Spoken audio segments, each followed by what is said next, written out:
Kumusta mga kaboxing? This is Boy Kalawang TV. So sa kakatapos lang po na laban ni Weljon the Triggerman Mindoro sa bansang Amerika kanina, tinalo nga po nito ang pambato ng bansang Brazil na si Lucas de Abro sa pamamagitan ng third round knockout.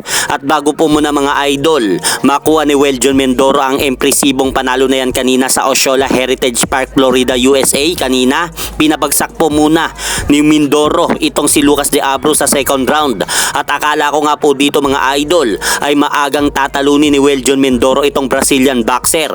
Pero noong napalhod nga po itong si Lucas de Abro sa second round sa mga sunod-sunod na kombinasyon na suntok ng Pinoy na boksingero, agad nga pong pumagit na ang referee at binilangan nga po itong Brazilian boxer upang sa ganon ay masay by the bell ang Brazilian boxer. Kaya hindi nga po tayo nagkamali mga idol sa pagbilang ng referee kay Lucas de Abro, ay naubos nga po ang minuto sa nalalabi sa second round. Kaya nabigyan nga po ng pagkakataon makarecover itong si Lucas de Abro. Pero sa pagtungtong nga po ng ikatlong round, dito na po tinapos ni Weljon Mindoro ang kalaban sa pamamagitan ng right hook na tumama sa panga nito upang bumagsak nga po ito sa ikatlong bahagi ng laban.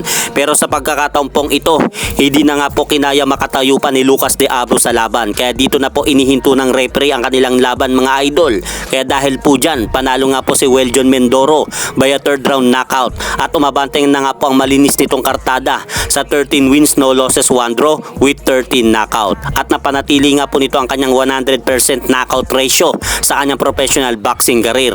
Habang bumagsak naman po ang kartada ng Brazilian boxer na si Lucas de Abro sa 15 wins, 6 losses with 11 knockout. At dahil po sa panalo na yan ni Weljon the Triggerman Mindoro kanina sa bansang Amerika, binabati nga po natin siya mga idol sa kanyang impresibong panalo. At hanggang dito na lang po muna ang aking update sa mga aganapan sa mundo ng boxing. At syempre mga idol, huwag nyo rin pong kalimutan, pakisuportahan nyo naman po muna ang ating munting channel. Maraming salamat po.